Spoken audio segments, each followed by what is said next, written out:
Hey, how's it going, everybody? We're looking at Finspan today. This is a Finspan unboxing. It's me, Scott, from One Last Hand.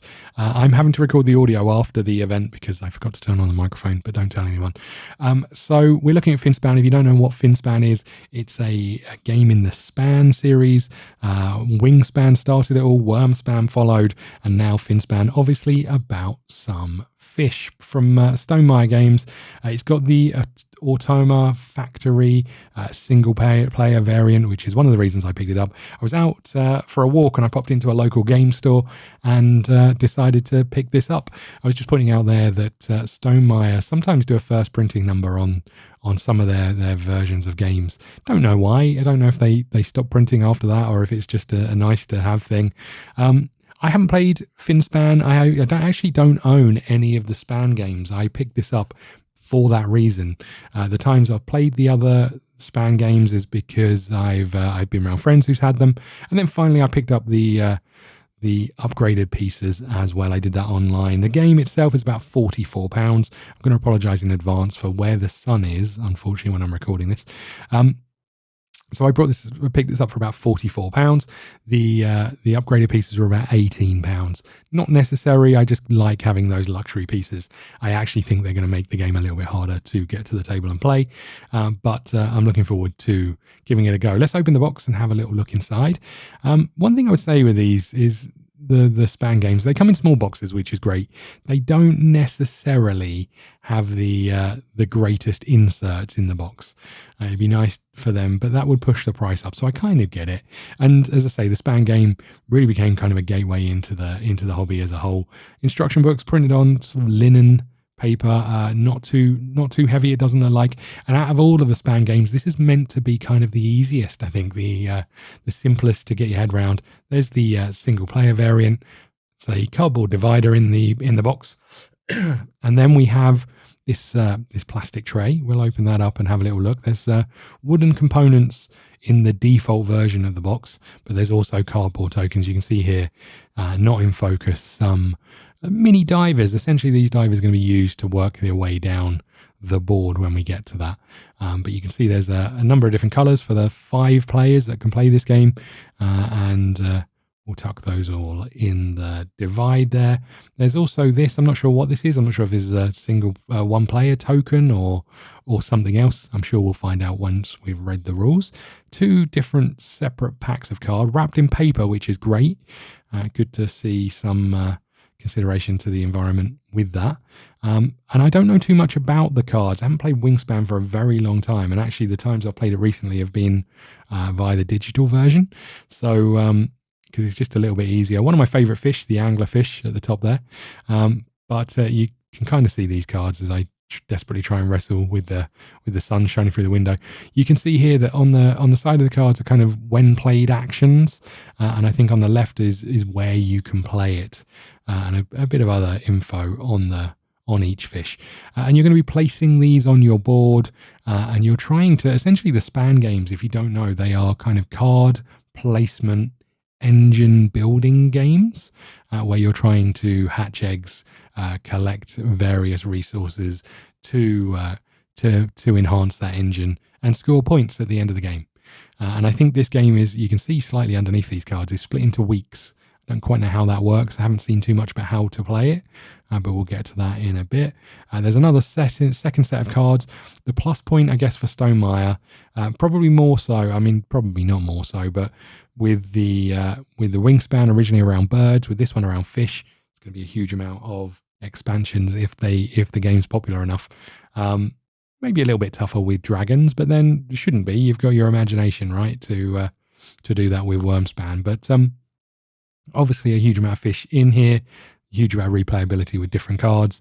And what you'll find with these sorts of games is playing them more often means you lead into certain knowledge around how to build the engines and make that work. So, there we go. We won't look at all of these, but I'm not sure what these cards at the end, maybe they're solo, maybe they're sort of following through on various actions. I'm not sure. There's a scoring pad that we'll use, I'm sure.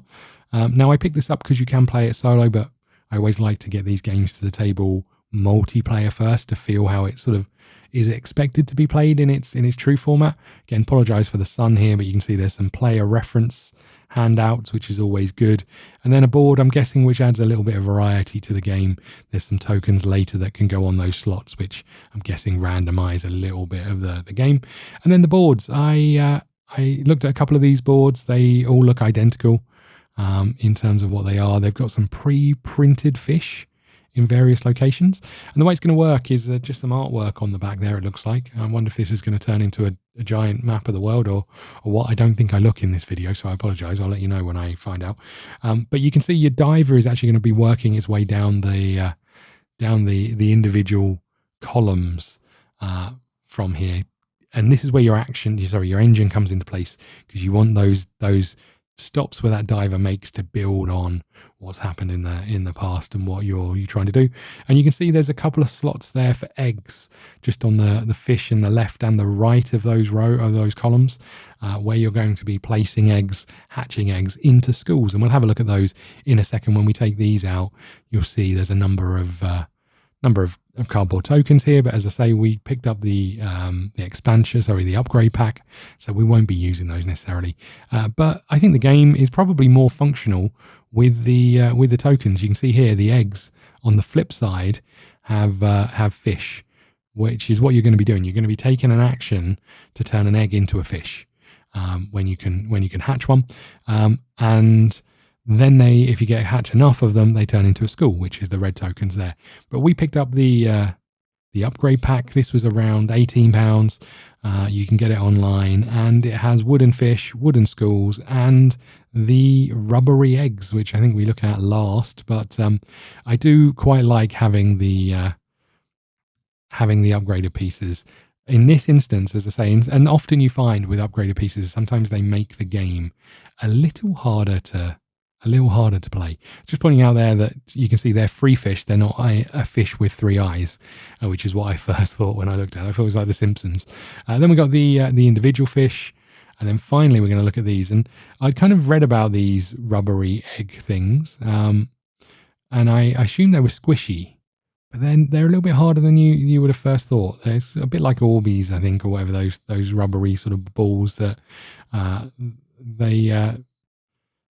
do worry a little bit about what happens if you accidentally nudge the table when you've got these on the board, if they're going to roll into different locations. But, I guess that's no different to a lot of games these days.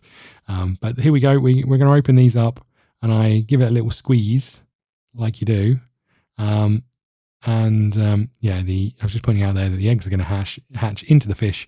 But some of these get stuck in the bag because they're a rubbery texture that obviously, if they're in a place that's a bit warm, tends to get a little bit sweaty. But you can see they're a little squishy, but not as squishy as you would have first anticipated. They are bouncy, I will tell you that. So I'm a little bit worried that they're going to roll around the board and all the rest of those things, but I am excited to get this to the table. I'll give you an update once I've played multiplayer, and then we'll play some solo at some point when we can get it to the table. We're smack bang in the middle of Dragon Eclipse, so if you haven't been checking out the channel, if you're new to the channel, go and check out Dragon Eclipse on the channel. We've got that, and it's been a huge amount of fun, and we're recording that as we go, playing the campaign. But there you go. This is Finspan. It's a game that I'm very excited to get to the table, and we'll let you know how it goes. Thank you so much. I'll see you soon.